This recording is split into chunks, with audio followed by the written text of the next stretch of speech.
Tamo junto, né? Bom dia, Dani. Seja bem-vinda.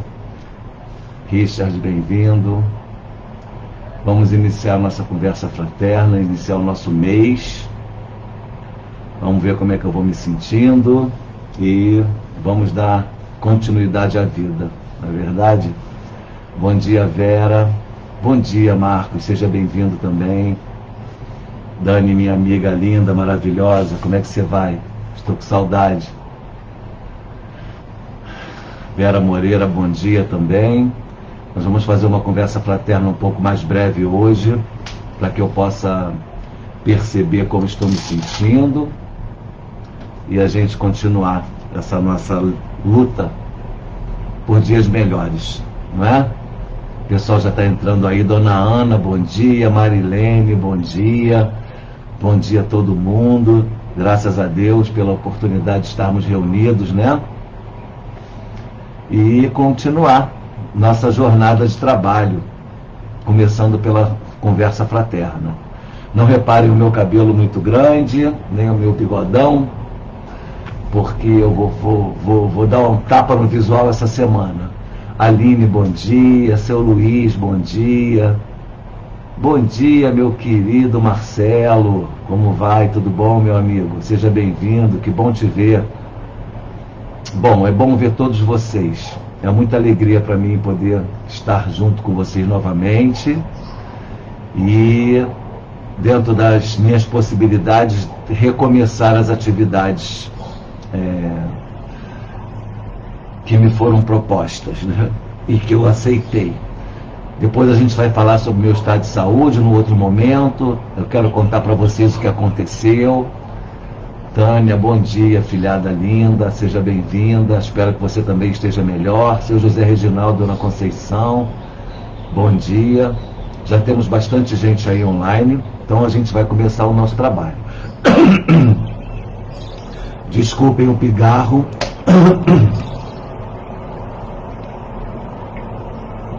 Vamos lá, gente.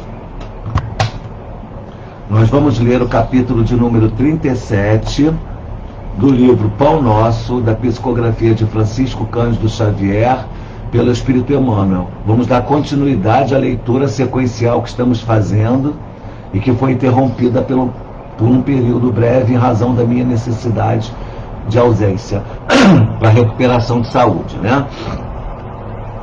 O título do capítulo 37 é Seria Inútil.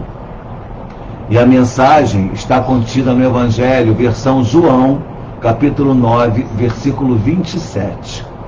E é a seguinte, são palavras de Jesus, segundo João, evangelista. Respondeu-lhes: Já vô-lo disse e não ouvistes. Para que o quereis tornar a ouvir? Eu já disse e vocês não ouviram. Para que quereis tornar a ouvir? Para que querem que eu repita? Jesus, puxando a orelha dos apóstolos e daquela multidão que os ouvia, diz: Já vô-lo disse e não ouvistes. Para que o quereis tornar a ouvir? Vamos ver então o que Emmanuel, o benfeitor espiritual desse trabalho, nos traz de reflexão sobre essa ponderação feita por Jesus. É muito frequente a preocupação de muitos religiosos, no sentido de transformarem os amigos compulsoriamente, conclamando-os às suas convicções particularistas. Quase sempre se empenham em longas e fastidiosas discussões, em contínuos jogos de palavras, sem uma realização sadia ou edificante. O coração sinceramente renovado na fé, entretanto, jamais procede assim. É indispensável diluir o prurido de superioridade que infesta o sentimento de grande parte dos aprendizes. Tão logo se deixam conduzir a novos portos de conhecimento, nas revelações gradativas da sabedoria divina, porque os discutidores de mais inclinações se incumbem de interceptar-lhes a marcha. A resposta do cego de nascença aos judeus, argutos e inquiridores, é padrão ativo para os discípulos sinceros. Lógico que o seguidor de Jesus não negará um esclarecimento acerca do Mestre. Mas, se já explicou o assunto, já se tentou beneficiar o irmão mais próximo com os valores que o felicitam, sem atingir o alheio entendimento, para que discutir? Se um homem ouviu a verdade e não a compreendeu, fornece evidentes sinais de paralisia espiritual. Ser-lhe-á inútil, portanto, escutar repetições imediatas, porque ninguém enganará o tempo todo. E o sábio que desafiasse o ignorante rebaixar-se-ia ao título de insensato. Não percas, pois,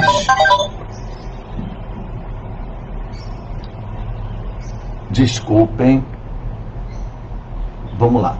Não percas, pois, as tuas horas através de elucidações minuciosas e repetidas para quem não as pode entender.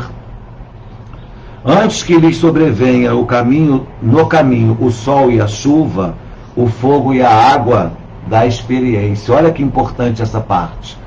Não percas, pois, as tuas horas através de elucidações minuciosas e repetidas para quem não as pode entender. Antes que lhe sobrevenham no caminho o sol, a chuva, o fogo e a água da experiência. Tens 1000 recursos de trabalhar em favor de teu amigo, sem provocá-lo a teu modo de ser e a tua fé.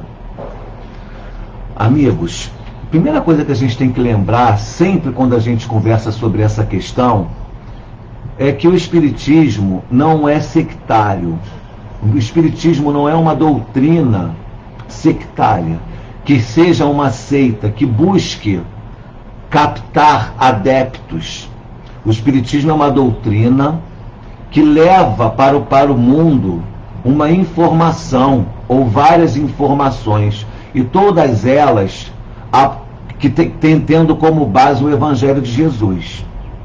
Nós temos uma linguagem, nós temos um potencial de entendimento científico, filosófico, doutrinário, que nós buscamos sempre compreender, que muitos não entenderão. Outros estão além de nós. Nós não somos os donos da verdade. O Mestre Jesus deixa isso claro todo o tempo durante o período em que ele apresenta o Evangelho, a Boa Nova. Ele não impôs a verdade. Nós aqui, que somos cristãos, creio que saibamos da potencialidade do Mestre, da capacidade que Jesus tinha de convencimento. Mas ainda assim o Mestre jamais se utilizou disso para convencer as pessoas cegamente. Por quê? Porque ele esperava que cada um de nós tivesse o seu tempo para abrir os olhos, para enxergar as verdades celestiais. E esse enxergar das verdades celestiais é uma conduta, é um processo. Ele ocorre através de um processo. E esse processo de iluminação, digamos assim, é uma conquista de cada ser. Eu, você, todos nós aqui reunidos, vamos sentar e conversar, e cada um de nós, a seu tempo, vai despertar para as verdades divinas através da sua própria capacidade. Então, muitas vezes o irmão ouve outro irmão e não consegue compreender. E ele não está errado, ele só não está ainda capacitado para pegar aquelas verdades, compreender aquela dimensão daquela mensagem, porque ele ainda não passou pelas experiências da vida suficientemente grandes, de modo que lhe abrisse a mente para essas percepções, para essas novas realidades. Então, o que a gente deve fazer? Qual é a postura do espírita cristão? A postura do espírita cristão é levar a mensagem, é divulgar o espiritismo, mas de maneira pacífica, amorosa, compreendendo sempre que muitos não vão compreender, que muitos não vão aceitar, e que tudo bem, que cada um a seu tempo, até porque a nossa não é a verdade absoluta. Nós acreditamos porque nós estamos baseados no Evangelho de Jesus, baseados na Boa Nova, baseados na mensagem mais sublime de todos os tempos, que foi trazida na Terra, aos homens, baseado numa mensagem em que outros líderes espirituais de várias outras religiões se curvaram, como, por exemplo, a questão do Sermão da Montanha, que o próprio Mahatma Gandhi, não sei se vocês têm conhecimento, mas Mahatma Gandhi, certa feita, disse que se todos os livros do mundo fossem queimados e restasse tão somente o Sermão da Montanha, que são 3 capítulos do Evangelho de Mateus, 5 a 7, ainda assim a humanidade não estaria perdida. Porque todos os ensinamentos morais estão neste sermão, de algumas páginas feitas por Jesus e registrados por Mateus e outro evangelho também. Eu acho, se eu não me engano, que só em Mateus que está completo. Então, como nós somos baseados, o Espiritismo, nesta doutrina moral, nós entendemos que estamos num caminho legal a ser seguido. Mas o que Emmanuel está dizendo aqui, ele está nos alertando sobre a inutilidade das discussões que são estéreis, que essas seitas que você vê, que nós vemos, líderes espirituais cristãos de seitas diferentes, de segmentos diferentes, de denominações diferentes, degladiando para quererem ser os donos da verdade. Quando o dono da verdade, sabe quem é o dono da verdade? O dono da verdade é Jesus. O dono da verdade não é o homem, não é o pregador. Eu posso ser um pregador, você pode ser uma pregadora.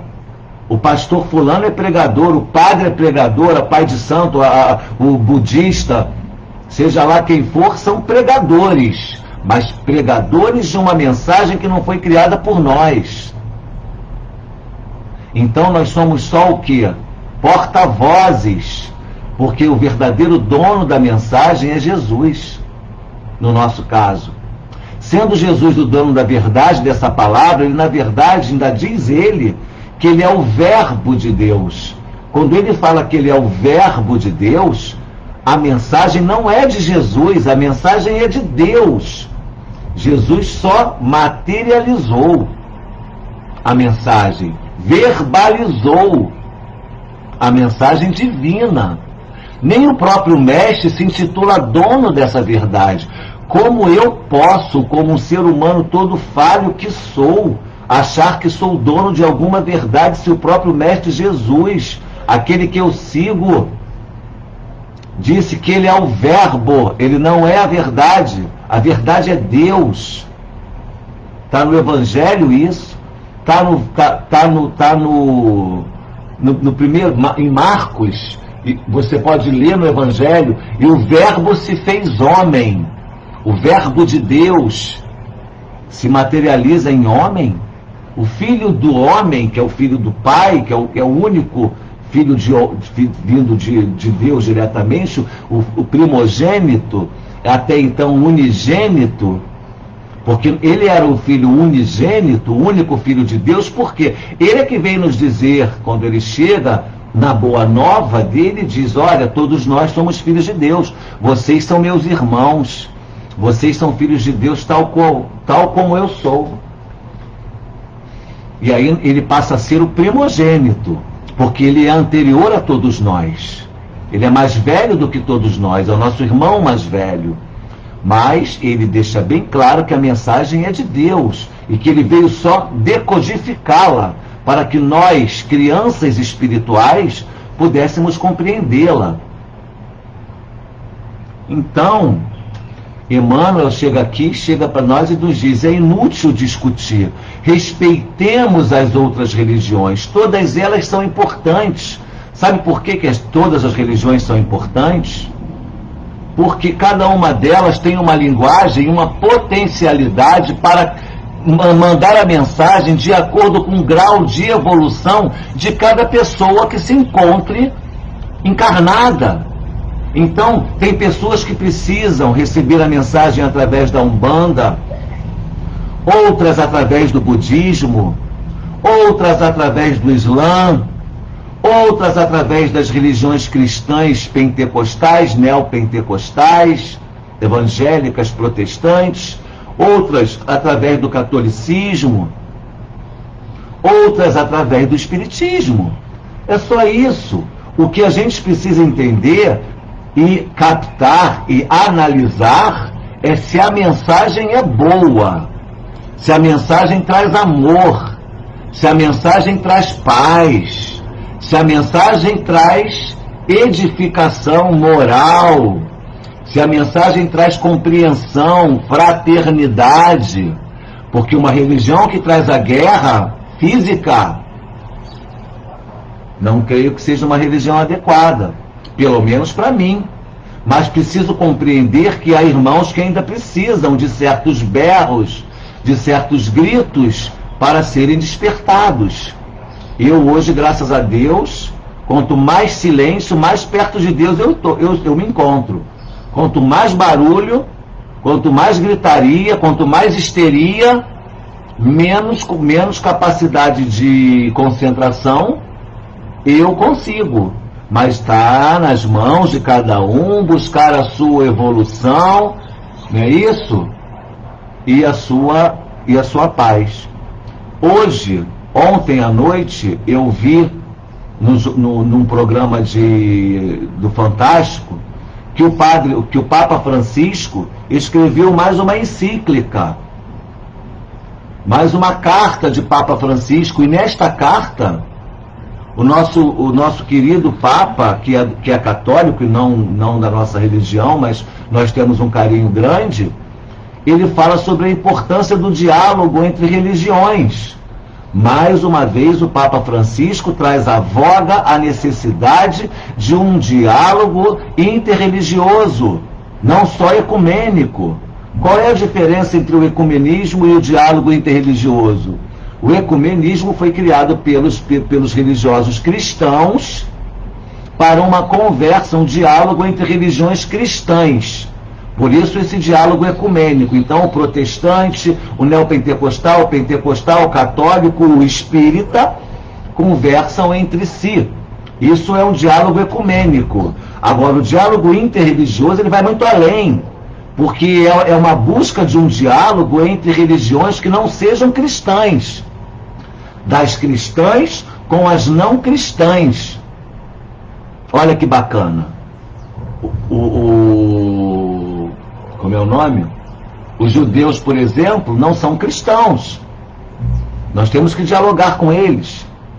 Não é verdade? O Islã entende Jesus, reconhece Jesus como um homem importante, mas eles não são cristãos. Jesus, se eu não me engano, é um profeta, segundo o Islã. E então nós que somos cristãos, seguidores da mensagem do Cristo, precisamos dialogar com esses irmãos. Aí há uma convocação do Papa Francisco para um diálogo interreligioso entre os candomblecistas, os umbandistas, entre os budistas, e por aí vai. Então, meus amigos, não somos nós que temos que decidir qual é a religião que é boa ou ruim. Essa discussão seria inútil. Quem está dizendo isso é a espiritualidade superior, não sou eu. Alguém aqui tem dúvida de que Emmanuel é um espírito superior? Eu não tenho dessa dúvida. Ele deixa bem claro aqui: o coração sinceramente renovado na fé jamais procede assim. Olha o que ele fala. O coração sinceramente renovado na fé não está preocupado em levar a sua própria verdade para os homens, e sim a verdade do Pai. E a verdade do Pai é o amor. A verdade do Pai é a tolerância. A verdade do Pai é a compaixão, é a fraternidade, é a compreensão, é a indulgência, é a paciência, é a empatia, de você sentir a dor do próximo na sua própria carne, não precisando ser seu consanguíneo. Vamos à luta, meus irmãos, vamos ampliar o nosso amor, vamos ampliar a nossa capacidade de amar. Amar em quatro paredes, vamos amar muros afora. Nós precisamos ampliar o nosso amor muros afora, para fora dos muros da nossa residência. Só assim nós vamos herdar a terra regenerada, sem briga, sem discussão, só com diálogo, com amor, respeitando as crenças de cada um, porque isso é lindo. O importante é amar, o importante é crer. E é isso aí, amor ao próximo, Aline, perfeitamente. Vamos encerrar por aqui essa parte da nossa conversa para que eu não me estenda demais. E olha só, meus amigos, hoje nós temos algumas indicações para dar. Mais uma vez, eu quero lembrar vocês que hoje é segunda-feira e hoje é o dia que nós divulgamos aquela campanha mundial importantíssima, Um Dia Sem Carne, a segunda-feira sem carne, Meatless Monday. Essa campanha já é uma campanha aderida por milhares de pessoas no mundo inteiro que se propõe a um dia pelo menos da semana não consumir proteína animal de nenhum jeito. Então, Aline, volte a mim no direct, no particular, e me passa tudo bonitinho que eu vou colocar o nome do seu pai nas nossas orações, tá bom? Então, meus amigos, a dica de hoje mais importante é a convocação de todos vocês, é a divulgação dessa campanha, Segunda Sem Carne. Eu já aderi a essa campanha e eu tenho 3 dias ou 4 da semana que eu já faço sem carne. E também é importante que nós entendamos que isso é fundamental para o bem-estar do nosso corpo, mas também pela justiça com os animais. Os animais sofrem crueldades nessas fazendas de agropecuária. São desumanas as maneiras como esses cultivadores cultivam esses animais, criam esses animais para o abate. É terrível. Eles tiram os filhotinhos das vacas para fazer vitela, deixa o bichinho morrer de fome, para que ele não cresça muito, para que eles possam abater. Fazem sofrer os animais. Isso precisa acabar. Está nas nossas mãos. E o conhecimento dessas atrocidades nos conduz a uma revolta necessária para que nós reduzamos o consumo de proteína animal na nossa mesa. Já temos ciência que nos convoca, que nos permite a compreensão e o conhecimento de muitos alimentos de origem vegetal que substitui com competência as proteínas animais. Tenhamos pena dos animais.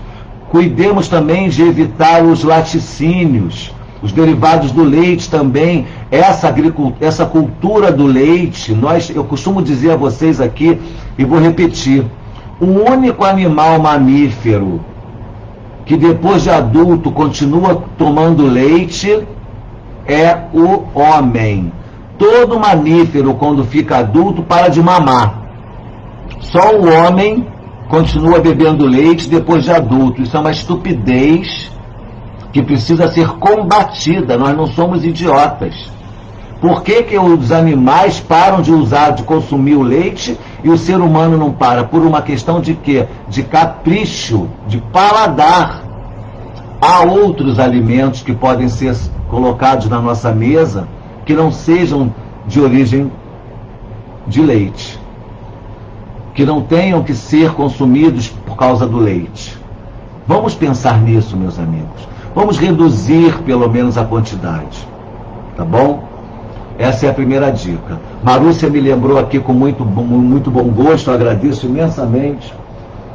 Eu ainda não acabei. Olha, as mandalas estão aqui. Eu acho que essa semana a gente consegue terminar as mandalas. Quem não comprou ainda os números, ainda faltam alguns números para nós preenchermos tudo e fazermos nosso sorteio. Então eu peço a vocês que divulguem, que ajudem, para que a gente possa sortear logo. Eu vou ver aqui: 1, 2, 3, 4, 5, 6, 7, 8, 9, 10, 11, 12, 13, 14, 15, 16, 17, 18, 19. Ainda faltam 20 números para mandala vermelha. E para mandala amarela: 1, 2, 3, 4, 5, 6, 7, 8, 9, 10, 11, 12, 13, 14, 15, 16, 17, 18, 19, 20, 21, 22, 23, 24, 25 números para mandala amarela. R$5 cada número, amigos. Vamos terminar de preencher para que a gente possa fazer essa divulgação. Quem quiser depois me chama pelo WhatsApp, me fala o número que quer, eu vejo aqui se tá, e a gente vai fazer esse trabalho o mais rápido possível. Quero também dar a dica para vocês aqui, que a Dani Lobo hoje divulgou nas Dicas Positivas, que sábado agora ela vai dar o curso de Reiki 1, curso de Reiki nível 1, para quem quiser se iniciar no Reiki. Esse curso é feito à distância, pelo Zoom. Você não precisa sair de casa para se tornar reikiano. Quem tiver interesse, é só entrar lá no Insta dela, Dani Lobo 1, e você vai conseguir ser reikiano de uma maneira competente, através de uma pessoa muito importante para mim, que eu tenho certeza que ela é uma pessoa muito séria. E ela também vai dar um curso de cristais. Quem gosta de cristais, de pedras, pode aproveitar também esses conhecimentos da Dani, que são muito vastos nessa área. Vamos, para pré-encerrar a nossa conversa, eu quero divulgar para vocês hoje o livro que eu estou lendo, maravilhoso, A Grande Síntese, de Pietro Ubaldi. Esse livro aqui, segundo os estudiosos, é o Evangelho da Ciência. Para vocês terem uma ideia, aqui na introdução do livro, na parte de apresentação do livro, tem uma psicografia de Chico Xavier por Emmanuel. Emmanuel chancela esse livro. Não é um livro espírita, é um livro de ciência. Pietro Ubaldi foi um grande filósofo, um professor italiano, no século XX. Ele nasceu no final do século XIX e viveu até 1987, até o século XX. E ele escreveu várias obras, dentre elas A Grande Síntese, que faz uma relação direta da ciência com a espiritualidade, com Deus. Religa a ciência a Deus, porque nós sabemos que ao longo da história nós vivemos durante muito longo período da humanidade ocidental as amarras das religiões. Não sabemos disso? Na Idade Média, nós éramos escravos das religiões. Éramos potencialmente tolhidos em nossos pensamentos por causa das religiões. Então, sobrevindo à Idade da Luz, o século XVI, com os pensadores como Descartes e outros materialistas, né? O homem se distanciou de Deus porque culpou a religião, considerando a religião algo nocivo para a sua liberdade intelectual.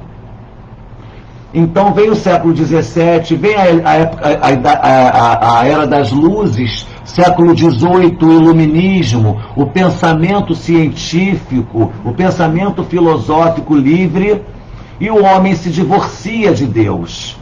Quando ele se divorcia da religião, ele equivocadamente se divorcia de Deus também. Então vem Pietro Ubaldi dizer exatamente isso, porque no século XIX, sobrevindo a ciência em vários segmentos, vem a filosofia já existia, mas vem a psicologia, a sociologia, a antropologia, como cadeiras universitárias, acadêmicas. A ciência ganha uma força muito forte e ela se divorcia por completo de Deus. É aquela coisa materialista, só pensando no lado material e na liberdade que o homem gostaria de ter para viver plenamente a sua vida. E com esse excesso, com esse exagero na compreensão Deus e ciência, cada um segue para um lado, o que é um grande equívoco. Então, no século XX, Pietro Ubaldi vem e escreve a grande síntese, quando ele diz o seguinte, que a ciência sem Deus é fraca, a ciência sem o reconhecimento da presença de Deus é pueril, porque ela só vai visar o lado material do homem, quando ela tem potencialmente capacidade de nos ajudar também, filosoficamente, a nos transformarmos em espíritos melhores. Então ele faz uma ligação entre Deus e a ciência, entre a espiritualidade e a ciência. Por isso que esse livro é considerado o evangelho da ciência. Nós temos aqui grandes personalidades que chancelam esse livro na apresentação, que vale super a pena. Isabel Emerson, Pietro Ubaldi. Sabe quem também leu esse livro e amou? Clóvis Tavares, Chico Xavier, entre outras pessoas, Monteiro Lobato e muitos outros. Então a dica literária de hoje é A Grande Síntese, de Pietro Ubaldi. E para encerrar nossa conversa fraterna, vamos agora aqui rapidamente a uma leitura do livro Minuto de Sabedoria, de modo que possamos fazer os fechamentos do nosso trabalho com muito amor e carinho. Capítulo 115 do livro Minuto de Sabedoria. Plante sementes de bondade e de amor, mas não se preocupe com os resultados futuros. Se não obteve o bem que você esperava, ou se o benefício não provocou a gratidão desejada, não se aborreça. Ajude e passe adiante. Lance as sementes ao solo e deixe que cresçam e frutifiquem segundo as possibilidades do terreno. Aguarde o tempo, mas por enquanto plante as sementes da bondade e do amor por onde quer que você passe. Vamos fazer a nossa parte, meus amigos. Se essa semente linda que nós plantamos, que é o amor e a bondade, florescer nos corações, nos campos de cada um, já fizemos um grande trabalho para Deus. Não nos cabe querer que isso aconteça, nos cabe semear. A frutificação não depende de nós, a semeadura sim. Vamos semear. Eu desejo um lindo dia a todos vocês, quero agradecer imensamente a companhia de todos, dizer a vocês que mais tarde nós teremos o estudo do Evangelho com a nossa irmã Glória. Quem vai receber a glória é o nosso irmão Cristiano, porque eu ainda estou debilitado, não posso fazer todas as atividades ainda, mas nós teremos o estudo do Evangelho e eu estarei com vocês assistindo. Então, até mais tarde, para quem puder assistir o Evangelho conosco. Fiquem todos com Deus e tenham um dia maravilhoso. Que assim seja, graças a Deus.